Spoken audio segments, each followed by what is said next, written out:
Ibihe byiza we mukunzi wa Bwiza TV, wowe wakoze subscribe nawe utarayikora nkukangurira kuba natwe.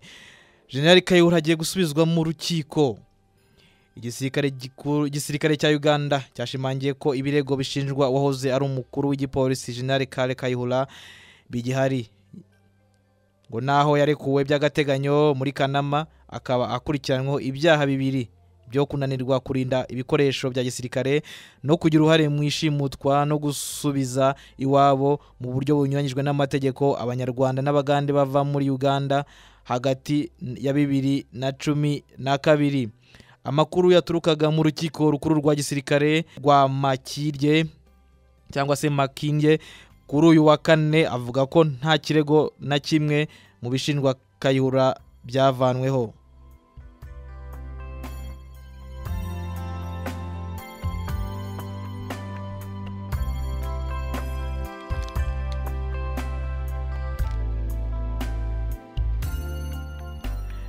Mu minsi ishize nibwo mu itangazamakuru humvikanye ko ibirego bya Kayihura akurikiranweho byavanweho ndetse ko hari kwitegura ibirori byo kwishimira ko byavanweho biri gutegurwa.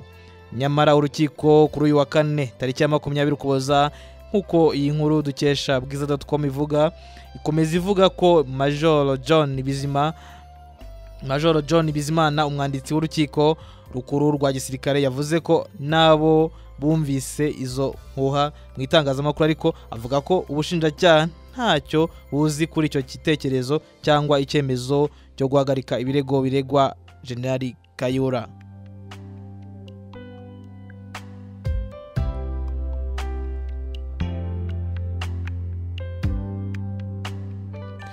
Uyu John Bizimana yagize ati icyo nzi nuko yasabye igihe cyo kwivuza ngo azabe ameze neza mu rubanza.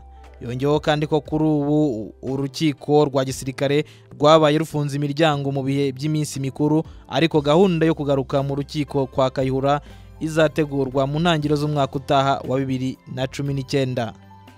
Mukomeze rero kugira ibihe byiza, mwari kumwe na Bwiza TV. Wewe wakoze subscribe komeze kwa natwe, nawe utarayikora yikore rwose ujye ubona amakuru menshi atandukanye, aho uzajya ubona ibiganiro, ukabona amadocumentary cyangwa se ibyegeranyo, ukabona ama interview, ibiganiro n'abantu batandukanye.